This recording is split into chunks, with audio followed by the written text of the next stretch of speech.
전생의 업과 인연은 단지 과거의 이야기가 아니다. 불교에서는 마음이 남긴 모든 흔적은 사라지지 않고 마치 깊은 강 바닥에 가라앉은 진흙처럼 오랜 시간의 흐름 속에서도 분해되지 않은 채 남아있다고 본다. 그것이 업이다. 부처님은 말씀하셨다. 지은 업은 반드시 과보를 따라온다. 피하려 해도 피할 수 없고, 숨기려 해도 숨길 수 없고, 돌아서려 해도 결국 다시 만나게 된다. 왜냐하면 업은 외부가 아니라 마음 자체가 씨앗이기 때문이다. 현생에서 설명할 수 없는 불행이 계속 반복될 때, 그리고 그 불행이 특히 가까운 가족에게 연쇄적으로 나타날 때, 사람들은 그 원인을 운이라고 말하고, 팔자라고 말하며, 재수가 없어서라고 말한다. 그러나 불교 철학에서 보면, 그 불행은 무작위적으로 발생하는 것이 아니다. 전생에서 쌓였던 업의 질량이 가장 가까운 인연을 통해 드러나는 것이다. 업은 멀리 있는 곳에서 드러나지 않는다. 업은 가장 가까운 곳에서 먼저 드러난다. 부처님은 이렇게 말씀하셨다. 가장 가까운 인연에서 업은 가장 먼저 모습을 보인다. 그리고 그 인연 속에서 업은 가장 선명하게 작용한다. 그러므로 가족에게 닥치는 병과 죽음 역시 단순한 불운으로만 볼 수 없다. 전생에서 지었던 업이 가장 가까운 인연들의 몸과 삶을 통해 드러나는 것이다. 특히 강한 업일수록 가장 가까운 인연을 통해 드러난다. 이것은 벌이라고 단정 짓기 위해 말하는 것이 아니다. 업은 벌이 아니라 결과이다. 업은 감정이 아니라 자연의 법칙이다. 업은 사람이 만든 규칙이 아니라 세상에 흐르는 거대한 인과의 흐름이다. 그러므로 업이라는 개념을 이해하는 순간, 우리는 불행을 단순한 고통이 아닌 영혼의 정리 과정으로 바라보게 된다. 가족 안에서 발생하는 고통은 영혼이 가장 깊은 곳에서 남겨둔 흔적이 드러나고 그 흔적이 정리되는 과정이다. 왜 전생의 업은 가족이라는 인연을 통해 가장 강하게 나타나는가? 왜 가장 가까운 사람이 아프고, 왜 가장 가까운 사람이 고통받으며, 왜 가장 가까운 사람이 먼저 떠나는가? 불교의 관점에서는 이렇게 말한다.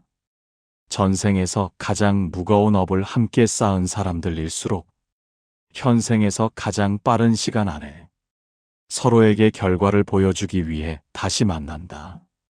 그리고 가족이라는 인연은 전생에서 가장 강하게 얽혔던 인연들이 다시 모인 장소이기 때문이다. 친구는 바뀔 수 있고 사회에서 만나는 사람은 흩어질 수 있지만 가족 인연은 쉽게 흩어지지 않는다. 전생을 지나 현생을 건너 다음 생을 향해 이어지는 강력한 인연의 끈이다. 불교 철학에서는 업은 마음의 흔적이며 그 흔적은 인과에 따라 반드시 과보를 만들어낸다고 설명한다. 부처님은 이렇게 말씀하셨다. 업은 삶의 가장 가까운 곳에서 먼저 드러난다. 멀리 있는 사람에게는 가볍게 드러나지만 가장 가까운 인연에게는 가장 선명하고 깊게 드러난다. 가족이라는 인연이 업의 결과를 가장 먼저 그리고 가장 강하게 보여주는 이유가 여기에 있다. 전생에서 강한 업을 남긴 사람은 현생에서 그 업을 정리하기 위해 가장 가까운 인연을 통해 그 결과를 보게 된다. 부처님은 인연의 법칙을 설명하시며 인연 없는 만남은 없고 업 없는 인연은 없다고 말씀하셨다. 전생에서 오래 묵은 업일수록 이 생에서 더 가까운 사람의 삶 속에서 드러난다. 업은 모습과 방식은 바뀔 수 있지만 그 결과는 반드시 나타난다. 그리고 그 결과가 가장 먼저 비치는 대상이 바로 가족이다. 가족이라는 인연은 단지 사회적 관계가 아니라 영혼이 함께 업을 찢고, 함께 업을 해소하고, 함께 업을 정리하기 위해 여러 생에 걸쳐 반복적으로 만나는 인연이다. 전생에서 서로의 고통을 만들었거나, 서로의 분노를 일으켰거나, 서로의 집착을 키웠던 사람들은 이번 생에서 가족이라는 이름으로 다시 연결된다. 그러므로 불교 철학에서는 가족 인연을 단순히 혈연으로 보지 않는다. 가족은 업을 공유하는 인연이다. 전생에서 남겨진 업이 깊은 사람일수록 그 업은 이번 생에서 가장 가까운 인연의 몸을 통해 드러나기도 한다. 불교 경전에서는 업은 업을 낳고 업은 몸을 통해 과보를 드러낸다고 설명한다. 몸은 가장 직접적인 업의 표현이며 몸을 통해 드러나는 변화는 영혼이 남긴 흔적이 밖으로 올라오는 과정이다. 그러므로 가족 안에서 반복적으로 고통이 드러날 때 그것은 외부의 공격이 아니라 내면에 남아있던 업의 그림자가 현실에서 모습을 드러내는 것이다. 사람들은 종종 이런 질문을 던진다. 왜 저 집안은 계속 아픔이 이어지는가? 왜 저 집안은 계속 병이 반복되는가? 왜 저 집안은 계속 불행이 이어지는가? 이 질문에 불교 철학은 이렇게 답한다. 그 집안에 얽힌 인연이 깊기 때문이다. 그 집안 사람들끼리 공유하는 업이 깊기 때문이다. 그리고 이번 생에서 그 업을 정리하기 위해 다시 같은 인연으로 모인 것이다. 업은 결코 무작위적으로 흩뿌려지지 않는다. 업은 업을 만들어낸 곳에 가장 강하게 드러난다. 전생에서 서로에게 남겼던 감정, 전생에서 서로에게 남겼던 두려움, 전생에서 서로에게 남겼던 분노, 전생에서 서로에게 남겼던 미움. 이 모든 것은 이번 생에서 도피할 수 없다. 왜냐하면 영혼은 업을 가지고 다시 태어나기 때문이다. 그리고 업은 가장 깊고 오래된 인연을 통해 드러난다. 그 관계가 바로 가족이다. 부처님은 말씀하셨다. 인연은 가장 가까운 곳에서 시작되고 업은 가장 깊은 인연에서 드러난다. 이 말은 업을 피하고 싶다면 먼 인연을 먼저 피하려 할 것이 아니라 가장 가까운 인연 안에 있는 업을 먼저 보아야 한다는 의미이다. 전생에서 남겨진 업은 이번 생의 가족들 간의 감정, 패턴 속에서 다시 드러난다. 예를 들어, 자꾸 서로 원망이 반복되거나, 상대에게 이유 없는 불안이 올라오거나, 불필요한 걱정과 공포가 계속 올라오거나, 설명이 어려운 죄책감이 반복되는 경우가 있다. 이런 감정은 이번 생에서 처음 만들어진 것이 아니라 전생에서 이미 남아있던 흔적이다. 그 흔적이 이번 생에서 가장 가까운 사람들의 삶 속에서 다시 떠오르는 것이다. 업은 단지 마음 속에만 남아있는 것이 아니다. 업은 마음의 습관이며 그 습관은 현실을 창조한다. 그리고 그 현실 안에서 인연들은 각자의 역할을 하며 서로의 업을 비추고 서로의 업을 드러내고 서로의 업을 정리한다. 전생의 업이 강하게 남아있다면 그 업은 이번 생에서 반드시 형태를 바꾸어 드러난다. 업은 사람의 감정만으로 남아있지 않는다. 업은 삶 전체를 끌고 움직이는 힘이 된다. 그래서 불교에서는 업을 인생을 움직이는 숨겨진 바람이라고 설명했다. 이 바람은 보이지 않지만 배를 움직이고 파도를 움직이고 육지가 멀리 있어도 배를 특정 방향으로 끌고 가는 바람처럼 작용한다. 사람은 자신의 의지로 살아간다고 생각하지만 업은 삶의 방향을 은밀하게 밀어붙인다. 이 힘은 가장 가까운 인연에서 가장 먼저 감지된다. 부처님은 업을 설명하며 어둠 속에서도 빛은 스스로를 드러내고 흙 속에도 씨앗은 반드시 싹을 틔운다고 말씀하셨다. 업 역시 마찬가지다. 숨겨진 채 묻어둔다고 사라지지 않는다. 그 업을 해결해야 할 인연을 다시 만나게 되고 그 인연을 통해 업은 드러난다. 그리고 대부분 그 인연은 가족이다. 가족은 단지 혈연이라는 이유만으로 연결된 것이 아니다. 가족은 전생에서 서로의 삶을 크게 변화시켰던 인연이 다시 모인 집단이다. 가장 큰 영향력을 주고받았던 영혼들이 이번 생에서도 서로를 통해 결과를 경험하게끔 만나는 것이다.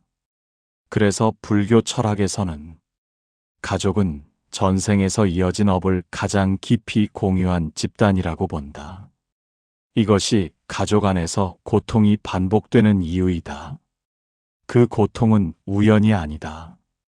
그 고통은 전생에서 남아있던 업의 결과가 드러나는 과정이다. 전생에서 남을 해치거나 남의 고통을 바탕으로 자신의 이익을 취하거나 남의 생명을 소중히 여기지 않았던 영혼은 그 업의 무게가 가볍지 않다. 이러한 업은 단지 개인의 마음 속에서만 드러나지 않고 현생의 삶과 관계 속에서도 드러난다. 특히 가족에게 드러날 때 그 업은 더 큰 마음의 동요를 일으킨다. 왜냐하면 가족은 피할 수 없기 때문이다. 타인과의 인연은 피하고 끊을 수 있지만 가족에게 드러나는 업은 피할 수 없다. 그 인연은 이미 엮여 있고 이미 함께 태어나 버렸기 때문이다. 흔히 사람들은 왜 가장 가까운 사람이 더 아프고 왜 가장 가까운 사람이 더 고통받는지 이해하지 못한다. 그러나 불교 철학에서 보면 가장 가까운 인연에게 업이 먼저 드러나는 것은 업을 가장 빠르게 정리할 수 있는 통로이기 때문이다.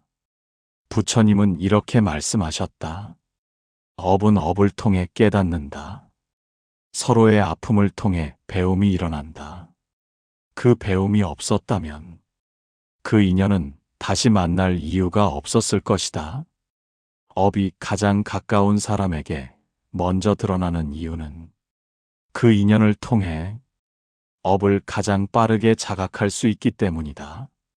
그 인연 속에서 감정은 가장 예민하게 반응하고 마음은 가장 강하게 흔들리고 영혼은 가장 깊이 흔들릴 수 있기 때문이다.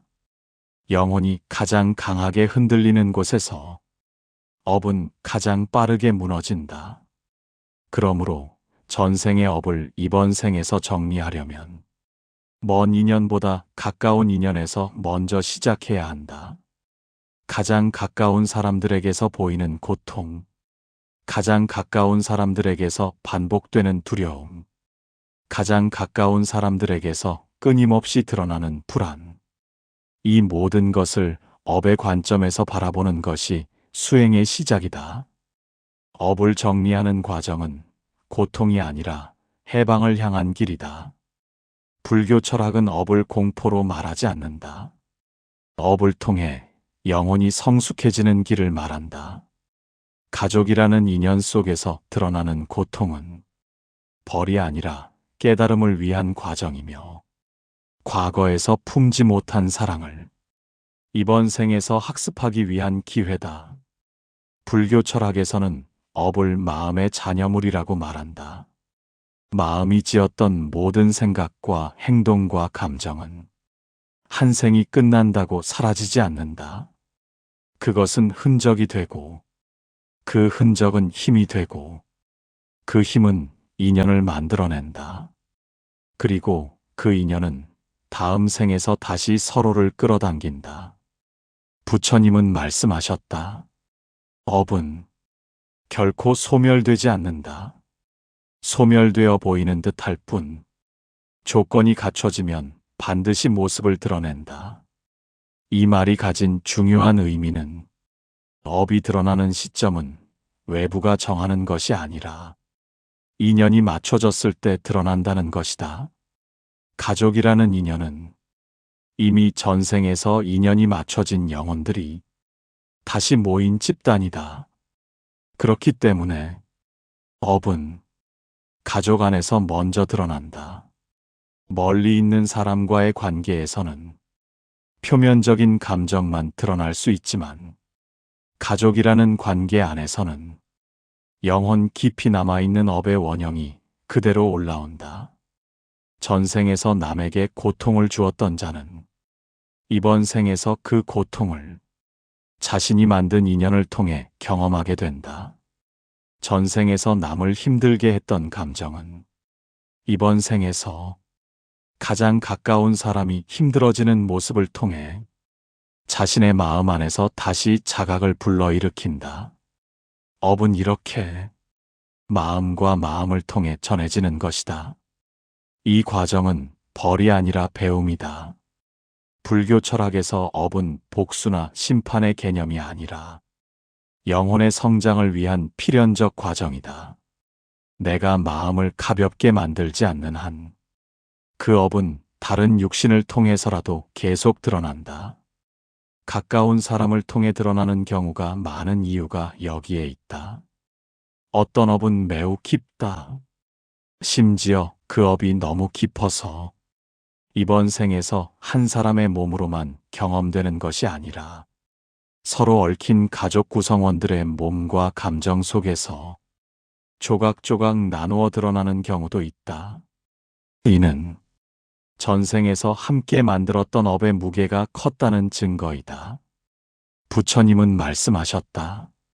업은 업을 지었던 무리에게 돌아간다. 이 말은 한 개인에게만 돌아가는 것이 아니라 함께 연을 만들었던 집단에게도 돌아갈 수 있음을 의미한다. 가족이라는 집단은 전생에서 서로 영향을 주었던 인연들이 다시 모여 이번 생에서 그 결과를 공유하는 구조다. 그래서 한 사람만 흔들리는 것이 아니라 여러 사람이 연쇄적으로 흔들리기도 하고 여러 사람이 비슷한 고통을 경험하기도 하고 여러 사람이 닮은 패턴의 삶을 반복하기도 한다. 업은 무형이지만 그 무형의 힘은 사람의 마음과 몸을 움직인다. 마음이 어두워지면 몸은 자연스럽게 무거워진다. 마음이 불안해지면 몸은 쉽게 무너지기도 한다. 이것은 단순한 심리학적 해석이 아니라 불교 철학에서 이어져 내려온 몸은 마음의 과보라는 근본 원리이다. 가족이라는 인연 안에서 한 사람이 마음이 무너지기 시작하면 그 무너짐은 다른 가족의 마음도 흔들리게 한다. 왜냐하면 인연이 서로 연결되어 있기 때문이다. 이 연결을 불교에서는 업의 끈이라고 부른다. 업의 끈은 감정으로 연결되어 있고 그 감정은 몸을 통해 드러난다.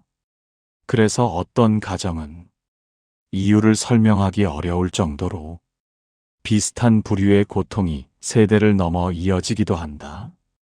이것은 단순히 혈통의 문제나 유전의 문제가 아니라 전생에서 내려온 마음의 흐름이 이번 생에서도 여전히 작용하고 있는 것이다. 업이 깊은 사람일수록 그 업은 한 사람의 생애만으로는 다 소멸되지 않는다. 그리고 그 소멸되지 않은 업은 가족이라는 인연을 통해 다시 하나씩 드러나게 된다. 부처님은 이렇게 말씀하셨다. 업은 반드시 드러날 때가 있다. 그 시간이 왔을 때 피하지 말고 보라고 하셨다. 보는 것이 곧 깨달음의 시작이기 때문이다. 업이 드러나는 과정에서 가장 중요한 것은 그 고통이 누구 때문인지 판단하는 것이 아니라 그 고통이 어디에서 비롯되었는지를 바라보는 것이다. 불교 철학은 상대를 비난하지 않는다. 업은 원인을 찾는 학문이 아니라 근원을 보는 지혜의 길이기 때문이다. 가족이 연속적으로 흔들리고 비슷한 패턴의 고통 속에 놓이게 되었을 때 사람들은 종종 이렇게 묻는다. 왜 하필 우리에게만 이런 일이 반복되는가? 왜 다른 집은 평온하고 안정적인데 우리 집안만 이렇게 마음이 무너지고 또 반복되는 불안과 무거움이 찾아오는가? 불교에서는 이렇게 말한다. 전생에서 함께 남긴 업의 무게가 크기 때문이다. 그리고 그 업을 이번 생에서 끝내야 하기 때문에 그 인연들이 다시 한자리로 모여 있는 것이다. 이 말은 단순한 추상적 이론이 아니다. 업이 남아있는 사람은 그 업을 정리하지 않는 한 어떤 생을 살아도 자유롭지 못하다. 그러므로 업을 정리하는 생은 가장 중요한 생이 된다. 그 생에서 드러나는 고통은 영혼이 과거에서 묶인 사슬을 풀어내려는 내적 움직임이라고 볼 수 있다. 그러므로 고통이 이어질수록 그 집안은 지금 영혼의 가장 깊은 결산기를 지나고 있는 것이다. 이는 절망의 시간이 아니라 업의 매듭을 풀어내는 시간이다. 부처님은 말씀하셨다. 업은 반드시 녹을 수 있다. 업은 반드시 바꿀 수 있다. 업은 반드시 해탈의 길로 전환될 수 있다. 그러나 외부에서 바뀌는 것이 아니라 내 마음이 바뀔 때 열린다고 하셨다. 마음이 바뀐다는 것은 그 고통의 원인을 나와 분리해버리는 것이 아니라 그 고통까지도 나의 일부로 받아들이는 순간이다. 내가 받은 상처와 내가 만든 상처를 서로의 마음 안에서 함께 인정할 때 업은 그 자리에서 느슨해진다. 그리고 느슨해진 업은 흔들림을 잃고 무너진다. 부처님께서는 업은 단순한 징벌이 아니라 깨달음으로 가기 위한 정교한 장치라고 설명하셨다. 가족 안에서 반복되는 고통은 그 영혼들이 함께 일을 마무리하고 떠나라는 우주의 신호일 수 있다. 이 신호를 이해할 때 사람은 고통을 단순한 공포가 아닌 업이 끝나기 위한 마지막 관문으로 바라볼 수 있다. 영혼이 성숙해지는 과정은 언제나 고요 속에서만 이루어지는 것이 아니다. 가장 큰 깨달음은 가장 큰 고통에서 생겨난다. 부처님은 고통은 깨달음을 일으키는 큰 인연이라고 말씀하셨다. 고통이 나에게서만 일어나는 것이 아니라 가장 가까운 사람들의 삶 속에서 반복될 때 그것은 전생에서 함께 만들어진 업이라는 의미이다. 그 업이 이번 생에서 드러났다는 것은 이제 그 업을 끝낼 시기가 왔다는 뜻이다. 업이 드러나지 않았다면 업은 계속 안쪽에서 숨을 쉬며 다음 생까지 이어졌을 것이다. 그러나 지금 그 업이 모습을 드러내고 고통의 형태로 보여지고 있다면 그것은 더 이상 숨을 수 없는 상태에 도달했다는 뜻이다. 이 시점에서 해야 할 일은 업을 부정하거나 회피하려는 것이 아니다. 그 업을 있는 그대로 바라보고 마음 깊은 곳에서 받아들이는 것이다. 이것이 업을 정리하는 첫 걸음이다. 그리고 업이 정리되기 시작하면 영혼은 가벼워지고 인연은 부드러워지고 고통의 반복은 자연스럽게 멈춘다. 업은 마음에서 시작된다. 그래서 업은 마음에서만 끝낼 수 있다. 가족이라는 인연 속에서 드러나는 고통은 영혼이 업을 정리하려는 움직임이며 이 움직임은 결국 깨달음이라는 목적지를 향해 간다. 불교 철학에서 업은 단순히 과거의 그림자가 아니다. 업은 변할 수 있고, 업은 방향을 바꿀 수 있고, 업은 소멸될 수 있다.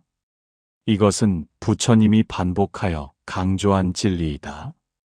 업이 남아있는 이유는 내 마음이 그것을 아직 붙잡고 있기 때문이다. 마음이 놓는 순간, 업은 힘을 잃는다. 전생에서 남긴 업이 가족이라는 인연을 통해 드러날 때, 그 과정은 매우 고통스럽고, 매우 불편하고, 매우 두려울 수 있다. 하지만 불교의 관점에서 보면 그 시점은 업을 가장 빨리 녹일 수 있는 순간이다. 부처님은 말씀하셨다. 고통이 오는 순간이 바로 수행의 순간이다. 도망칠 때가 아니라 직면해야 할 순간이다. 왜냐하면 고통은 업이 마지막으로 몸을 흔드는 신호이기 때문이다. 업을 녹이는 첫 번째 방법은 인정이다. 업을 인정하는 것은 내가 과거에 남겨둔 마음의 자녀가 지금 드러나고 있음을 받아들이는 것이다. 그 인정이 없으면 업은 계속해서 숨겨진 채 반복만 된다. 인정은 정면을 보는 것이고, 정면을 보는 순간 업은 더 이상 숨어 있지 못한다. 두 번째는 비난을 멈추는 것이다. 업이 드러나면 사람들은 누구 탓인지 찾으려 한다. 가족 안에서 고통이 반복될수록 누군가가 원인이라고 믿고 싶어진다. 하지만 업은 누군가의 탓이 아니라 영혼 전체의 흐름에서 남아있던 결과이다. 부처님은 말씀하셨다. 탓하는 마음이 업을 더 무겁게 만든다. 탓하지 않는 마음이 업을 가볍게 만든다. 세 번째는 마음에서 자비가 일어나야 한다. 자비는 연민이 아니라 영혼의 체온이다. 자비는 업을 태우는 불이며, 자비는 업에 굳은 결을 녹이는 부드러운 물이다. 가족에게 자비를 보낼 수 있을 때 그 영혼은 업에서 벗어나기 시작한다. 가족이 힘든 과정을 겪는 것을 보며 내 마음이 증오가 아닌 연민으로 일어날 때, 그때 업은 무너진다. 왜냐하면 업은 증오를 통해 유지되기 때문이다. 업은 미움을 통해 힘을 얻는다. 그러므로 미움이 꺼지는 순간 업은 사라진다. 네 번째는 마음이 더 이상 감정에 끌려가지 않는 상태이다. 불교에서는 이것을 마음의 평등한 자리라고 말한다. 감정은 파도이며 마음은 바다이다. 파도는 바다 위에서만 일어나지만 파도가 아무리 치더라도 바다 전체를 바꾸지는 못한다. 업을 녹이기 위해서는 감정의 파도에 끌려가지 않고 바다의 자리에서 감정을 바라볼 수 있어야 한다. 그때 업은 개입할 틈을 잃는다. 마지막 단계는 놓아주는 것이다. 놓아주는 것은 있는 것이 아니라 마음을 다시 자유의 쪽으로 되돌리는 것이다. 전생에서 남아있던 미움, 전생에서 남아있던 고집, 전생에서 남아있던 분노, 그 모든 마음을 붙잡고 있는 이유는 영혼이 아직 그것을 자신이라고 착각하고 있기 때문이다. 그러나 그 마음이 나의 본질이 아니라는 것을 깨닫는 순간, 그것은 자연스럽게 손에서 떠난다. 그리고 업도 함께 사라진다. 업을 녹인다는 것은 고통을 억누르는 것이 아니라 고통을 통해 마음이 성숙해지는 것이다.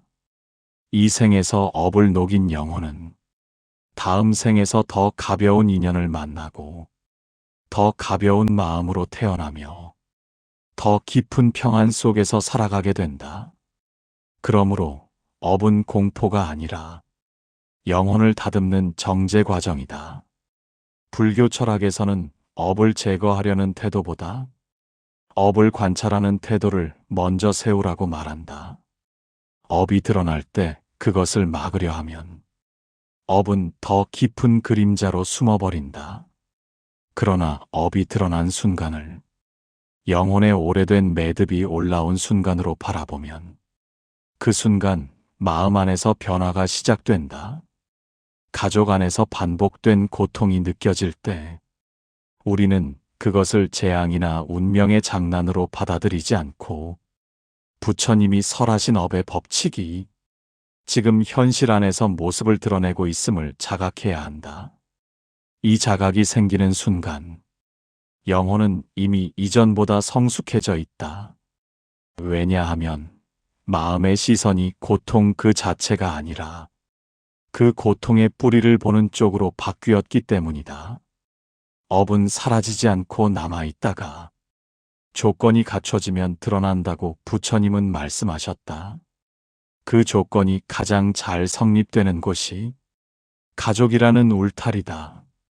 영혼들이 서로 가장 가깝게 연결된 곳, 감정이 가장 빠르게 흔들리는 곳, 인연의 매듭이 반복적으로 당겨지는 곳, 바로 그곳에서 업이 가장 선명하게 올라온다. 그래서 수행은 먼 인연에서 시작되는 것이 아니라 가장 가까운 인연에서 시작되어야 한다.